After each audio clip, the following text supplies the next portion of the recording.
She traced the kitchen knife with her fingertip, slow, like she was memorizing it. Not the blade. The handle. The part you hold when you want control. She wasn't cooking. There was nothing on the stove. No groceries on the counter. Just the knife. And her hand, resting there like it had found home. I didn't say anything.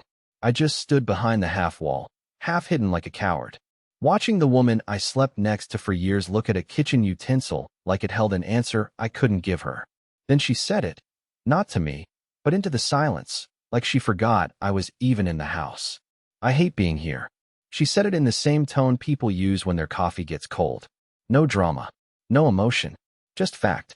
I didn't know if here meant the room, the house, or next to me, but I knew what it felt like. A cold hand pressing down on my ribs. She sighed after that, still not noticing me. Then she picked up the knife, turned it over, and placed it back in the drawer like nothing had happened. She walked out of the kitchen. Didn't see me. Didn't care to. And in that moment, I realized something that should have terrified me, but instead made me feel oddly calm. If I vanished tomorrow, she'd vacuum around the spot where I used to sit. Not because she was cruel. Because she was done. I didn't sleep that night. I sat on the floor next to the bed and watched her breathing in her sleep. One arm flung over the pillow, like I wasn't even in the room. Like I hadn't been in any room for years. So the next morning, I left. Quietly. Deliberately. Like a ghost following its own footsteps out the door. I thought she'd be relieved. I thought she'd move on. But instead, she did something I never saw coming. And that's when everything turned upside down. I left without taking much. Just my wallet, keys, and the old denim duffel bag I hadn't used since college. I packed 3 shirts, 2 pairs of jeans, and a charger with frayed plastic near the plug. That was it. I didn't even take a coat. It was still warm out. I figured I'd go to my brother's cabin. He owed me a few favors, and stay quiet for a while. Let her life go on without me. The whole drive, I kept imagining how she'd react. Would she sit on the edge of the bed and cry softly? Would she wander from room to room, looking for a note that didn't exist? Would she call my phone and whisper, "Come back," like she used to when we had stupid arguments about bills or burned pasta? But none of those things happened. Instead, I got a voicemail 6 hours later. 1 minute and 7 seconds long. She laughed. Not a joyful laugh. Not cruel either. Just hollow. Like something inside her finally snapped and let the light through a crack. "So you did leave," she said after the laugh. "I thought you might." Then silence. 30 seconds of it. Just her breathing on the line, maybe pacing. I imagined her walking barefoot across our hardwood floors, wine glass in hand, not caring if it spilled. "I told Nathan you'd cave," she added. "Guess he won that bet." That's when the blood drained from my face. Nathan? A name I'd never heard spoken by her lips. And won that bet. Was I a game to her? Some experiment between her and another man? A dare? I replayed that voicemail 27 times. I counted. My thumb hovered over the delete button more than once, but I couldn't do it. I needed to keep hearing it, to confirm this was real, to remind myself that the woman I'd kissed goodbye every morning, even when she turned her head, was capable of saying that. Later that night, my phone buzzed again. Another voicemail, but this time only 5 seconds long. No words, just something scraping, like furniture being dragged, and what sounded like her giggling in the background. Not alone. I didn't sleep. I sat outside on the porch of that dusty cabin, staring into the trees, and feeling like I was made of tissue paper. There wasn't anger. Not yet. Just a sinking, suffocating ache. That kind of ache that makes your heartbeat feel too loud in your ears. Around 3 a.m., my phone buzzed again. But it wasn't her. It was an unknown number. The message just said, "You were never supposed to hear any of it. But now that you did, maybe you should know more. Check your front porch tomorrow morning." I had 100 questions, but no one to ask them. Who sent that? What was waiting on my porch? And why did the idea of returning to that house, even for a minute, make me feel like I was walking into a trap? But I couldn't stop myself. I had to know. I had to go back. What I found the next morning shattered the last thread of denial I had left. I got there just after sunrise. The street looked the same, which felt offensive somehow, like the world should have changed in my absence. But there was the blue mailbox she always forgot to check, the cracked garden gnome I always meant to throw out, and the porch light still flickering even though I'd replaced the bulb last week. Nothing had changed. Except everything had. I parked half a block away and walked the rest. Quietly. like a thief returning to a crime scene. I didn't even know what I was hoping to find. Maybe the whole message was just a sick prank. Maybe she'd be gone, and I'd opened the door to a cold, empty house and some leftover wine stains. But there it was. A box. Not a delivery box. Not from Amazon or UPS. It was a plain black shoebox with no label, no return address, just a piece of duct tape sealing the top. Sitting right in the middle of the porch, like someone wanted to make sure it couldn't be missed. I looked around. No one. I picked it up. It was heavier than it looked. I should have walked away. Should have thrown it in the trash, or at least opened it somewhere public. But logic wasn't winning that morning. Curiosity was. I went around back, climbed over the fence like I used to when I forgot my keys, and sat down in the old wooden shed behind the house, the one where we kept paint cans and camping gear we never used. It smelled like mildew and dust and memories I didn't want to revisit. I sat on the ground, opened the box slowly, and stopped breathing. Inside were photos. Dozens of them. All of her. And not just her. There were pictures of her sitting on the lap of a man I'd never seen. At restaurants. In a hotel room. One of them kissing in front of a mirror. She had my wedding ring on in every single one. And beneath the stack of photos, a flash drive. I stared at it, shaking, afraid to touch it like it might burn me. Then I noticed the envelope at the bottom. Plain. No name. Inside, a note, handwritten in sloppy, rushed ink. You needed proof, Lyle. Now you have it. This wasn't just betrayal, it was planned. Look at the files. Listen to the audio.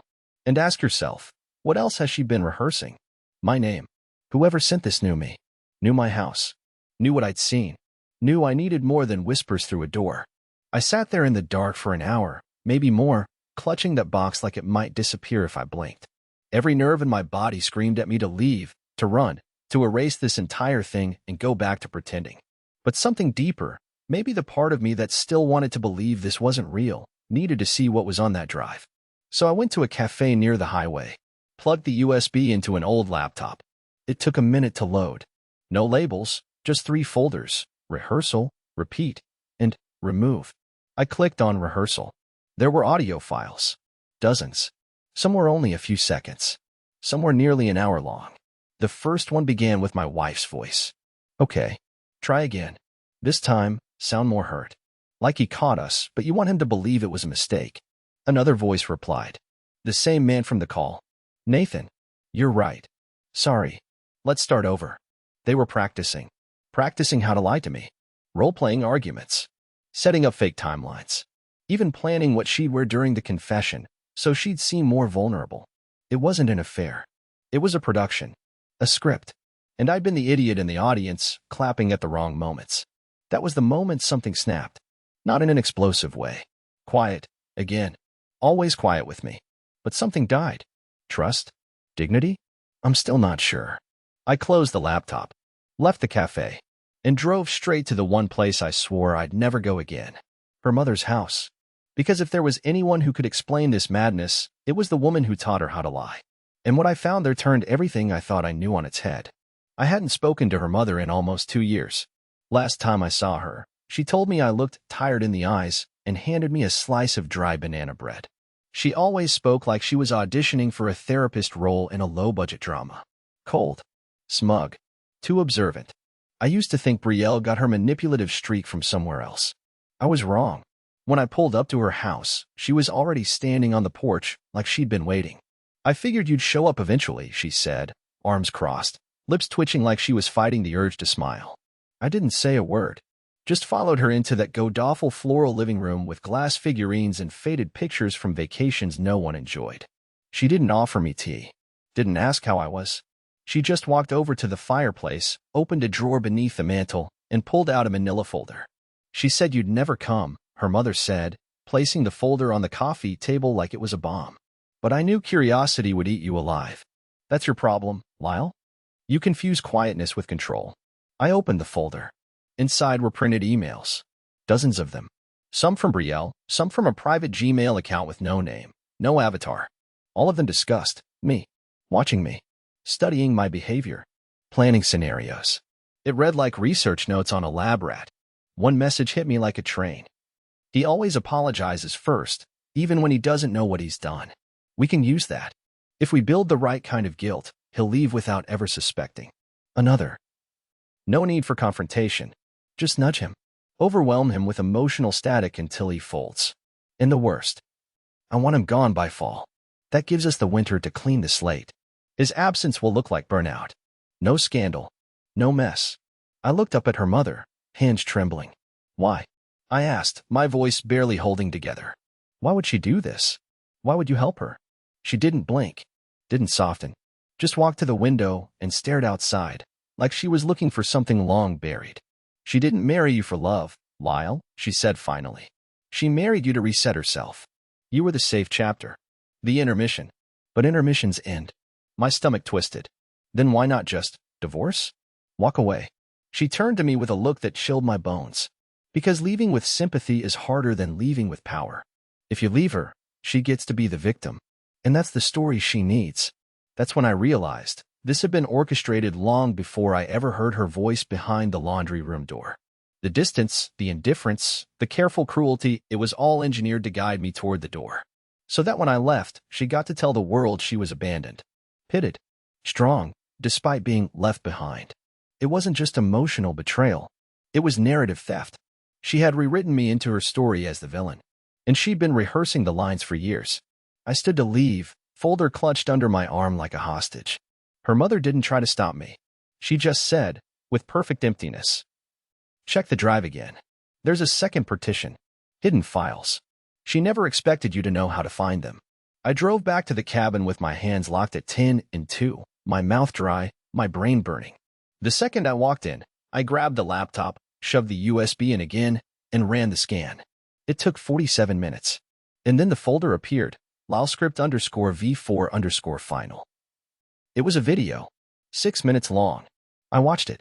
I watched her, dressed in black, sitting on our couch, looking straight into the camera, saying everything she planned to say about me.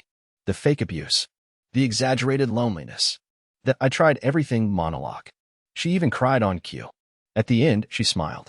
And then she said something that almost made me drop the laptop. This will work. Everyone believes the wife, especially when the husband vanishes without a trace. My chest tightened. It wasn't just a lie. It was a murder of my identity.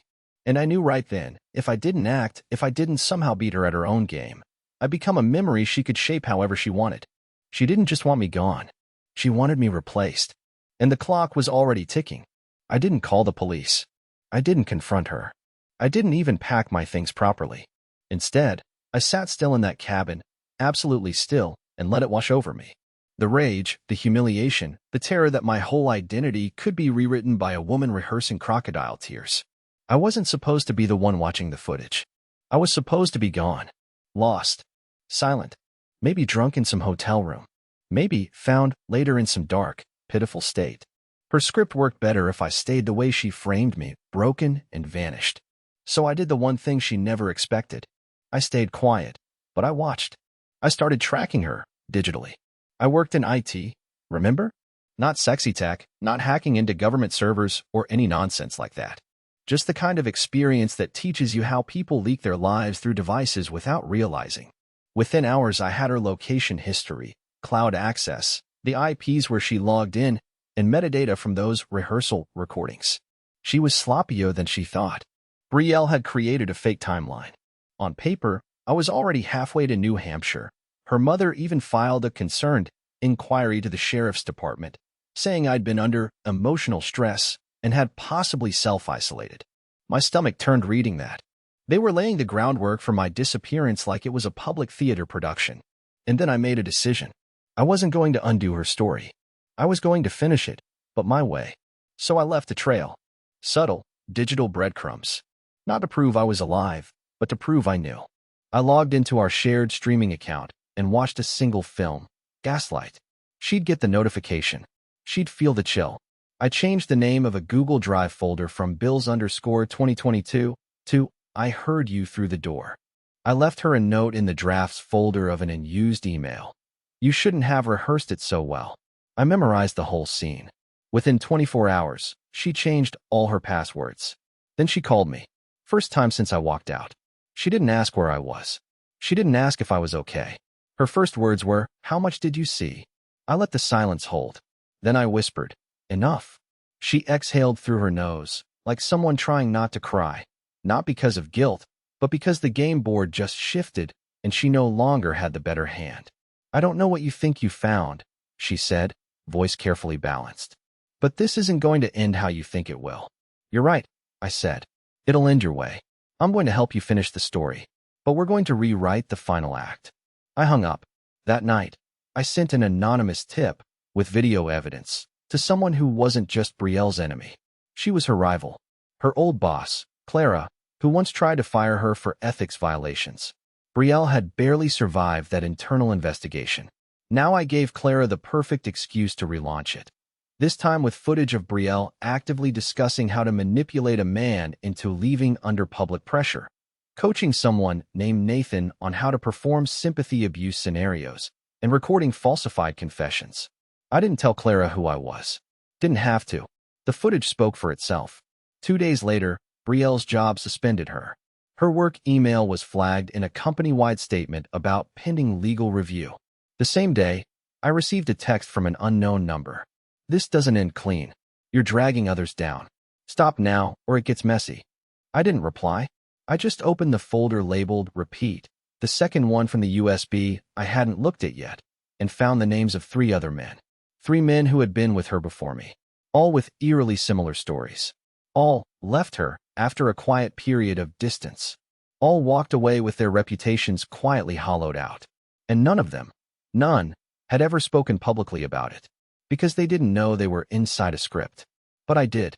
And this time, the script was going to fail, because I'd memorized every scene before it ever hit the stage.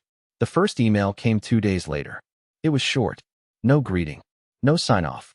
Just one sentence. "You're not the only one she rehearsed this with."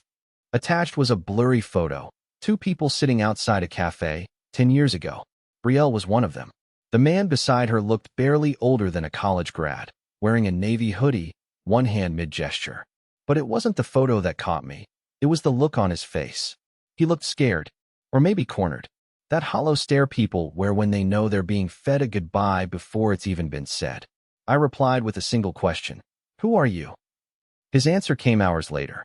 His name was Caleb. He was with Brielle from 2011 to 2014. Lived with her. Loved her. Thought he'd marry her. Until one morning, she told him he needed space. Said she'd been suffocating under the weight of his moods. Said she had evidence that he was becoming emotionally unpredictable. He swears he never laid a hand on her, never even raised his voice. But she showed their friends screenshots of messages he never wrote, journals he never kept. Slowly, everything he'd built, job prospects, relationships, credibility, faded under a fog of carefully planted shame. He said he left town, moved to New Mexico, changed his last name, stopped dating. For almost a decade, he didn't even say her name out loud. Until now. "You were the first person I saw fight back," he wrote. "And when I saw her job listed as suspended pending review, I knew it had started. I want in." That message shook me, not because I didn't believe him, but because I suddenly understood the full scope of what Brielle had done. I wasn't the outlier. I was next in line. I called him. His voice cracked when he answered. We talked for hours, not like victims, but like survivors who finally realized the fire wasn't their fault. He told me how she used to plant little self-destructive seeds in his mind. How she'd say things like, "You probably forgot, didn't you?" Or "You don't notice how you change when you drink." Caleb said he didn't even drink. But by the end, he believed her. I asked him one thing that had been eating at me since the start. "Do you think she's capable of something worse?" There was a long pause. Then he said quietly, "I think she needs to be the one bleeding. Emotionally. Spiritually. She needs people to see her struggle. So if you disappear, yes. I think she could push it that far." The next day, I went dark. Deleted my social media. Wiped my cloud accounts. Canceled every subscription we shared. Every piece of my digital existence linked to her was severed. Then I waited. 3 days. Silence. On the 4th, she broke. A message came through, not a call, not a voicemail, just a 5-second video. It showed her sitting in her living room, tears streaking down her face, holding her phone to her chest. No makeup. No filter. Just raw performance. She whispered, "You win. Just come home." And I realized she thought I'd vanished for good. That was her plan. That was what she needed. Because then she could flip it again. Recast herself not as the betrayed, but as the abandoned woman who tried everything to save a broken man. It was brilliant, horrifying, elegant in the way only manipulation can be. But this time, I had a different ending planned. I wasn't going to scream. I wasn't going to expose her to the world. I was going to do something much, much worse. I was going to make her question whether she ever really knew me. Because in stories like these, the villain never expects the ghost to write back. The thing about people like Brielle is this: they don't know what to do when the script collapses. Every scene she wrote in her head required me to respond, with guilt, panic, apology, rage, something. But I gave her nothing. And nothing, for someone like her, is unbearable. I knew she'd try to bait me again. I just didn't expect her to show up in person. It happened a week after the video. I'd already changed my number, rerouted my mail, and told no one where I was staying. But she still found me. I heard the soft knock just after midnight, like hesitation disguised as politeness. I didn't open the door. I just watched her through the peephole. She looked terrible. Her hair tied back, shirt rumpled like she hadn't changed in days. She stood there holding something, a box, small and white, with gold trim. She stared at the door as if waiting for it to open by will alone. Then, without warning, she placed the box gently on the mat, stepped back, and whispered, "Happy anniversary." That stunned me, because it was our anniversary, or would have been. And inside that box, I knew she'd packed a message. Not just a note, a weapon dressed in memory. I waited until she drove away. Then I picked it up and opened it. Inside was a folded piece of stationery with pressed lilacs around the border. Her handwriting was perfect, elegant, practiced, like she wrote it 3 times before choosing the right version. Lyle, you were the quietest chapter of my life, and I didn't know how to sit inside silence without wanting to burn it all down. You were good to me, too good. I didn't know how to handle that. I don't expect you to forgive me. I just want you to know I see it now. I see what I broke. Come home. Or at least, let's meet where it all started. You know the place. Sunday, 5 p.m. I'll wait. It was beautiful. It was poison. Because it wasn't remorse. It was control wearing an apology as camouflage. She wasn't sorry. She was trying to reset the game, bring me back to the stage, hand me the next line, and get the performance back on track. But I wasn't stepping into her play anymore. I wanted her to feel something she never expected: confusion, uncertainty, the gnawing feeling that for the first time, she didn't know what her target was thinking. So I went to the meeting spot. But I didn't sit at the table. I watched from inside the restaurant, a dark booth in the corner. She sat at the patio table for 28 minutes, ordered water, checked her phone 7 times, fixed her lipstick in a spoon. Then, slowly, she pulled out a folded napkin and began rehearsing her lines. I saw her lips moving, saw the tears ready to be summoned. She was practicing the exact moment I'd show up. But I never did. I left quietly. And later that night, I uploaded everything, every file, every recording, every video from the USB, plus a written statement, timestamps, metadata, and even the original confession rehearsal file, to an encrypted server set to go public if my name hit a missing persons report. Then I sent her one last thing. A photo. A single black and white image from our wedding day, not of us, but of her looking in the mirror, touching up her makeup, alone, back turned. The caption I wrote underneath? This is the only version of you I ever truly knew. I didn't need to say more. The next morning, she tried to file a restraining order against me, but she couldn't, because I hadn't contacted her. Not once. She told them I was haunting her, following her, invading her dreams, sending anonymous threats. But she had no proof, because it wasn't real. The ghost she created was now whispering inside her own walls. And for the first time, Brielle had to live with silence. Not mine. Her own. I never saw her again. Not in person. Not in court. Not even by accident at the grocery store. She vanished, at least from my world, the moment she realized the silence wasn't temporary. That there would be no final confrontation, no stage for her speech, no tearful reconciliation or fiery showdown. Just a blank space where I used to stand. And for someone like her, that was the cruelest thing I could have done, to simply stop being part of the story she kept trying to write. The server with all the files? I never needed to make it public.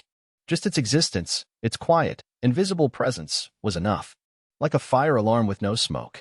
Everyone she tried to pull into her new narrative eventually found themselves uncomfortable, suspicious, cautious. Her grip on the people around her loosened, not because I exposed her, but because she couldn't keep the lie alive without someone to blame. Eventually, her name came up in an HR forum. Nothing official, just whispers. High-risk hire. Drama magnet. Avoid if possible. Reputation doesn't always collapse in a blaze. Sometimes it just softens, disintegrates, quietly. And me? I moved to a small town 3 states over. Changed jobs. Same industry, smaller company. People there only knew me as Lau from logistics, not Lau the abandoned husband or Lau the mystery case. For a long time, I didn't try to date. I didn't trust myself or anyone else. But healing doesn't happen in one night. It creeps in slowly, like sunlight under a locked door. One morning, you realize you've gone 24 hours without replaying what happened. Then 2 days. Then a week. Then a month. And then, one spring afternoon, you meet someone who doesn't remind you of anything at all. Not the past. Not the pain. Not even yourself. Her name is Emery. She's not flashy. She doesn't ask 100 questions or fill silence with noise. She builds birdhouses on weekends and has a dog that refuses to walk in straight lines. We talk when we feel like it. We sit in peace when we don't. And when I told her, slowly, carefully, about everything that happened, she didn't flinch. She didn't pity me either. She just said, "You're here now. That's what matters." I used to think survival was enough. But now I know peace is better. Not revenge. Not exposure. Just the quiet dignity of building a life that no one else gets to narrate for you. I don't need people to believe me. I don't need her to apologize. I don't need the world to cheer. I just need mornings like this, coffee in a chipped mug, dog curled by my feet, sunlight through clean windows. No performances. No lies. Just truth in its simplest form. And that, Reddit. That's how I finally got free.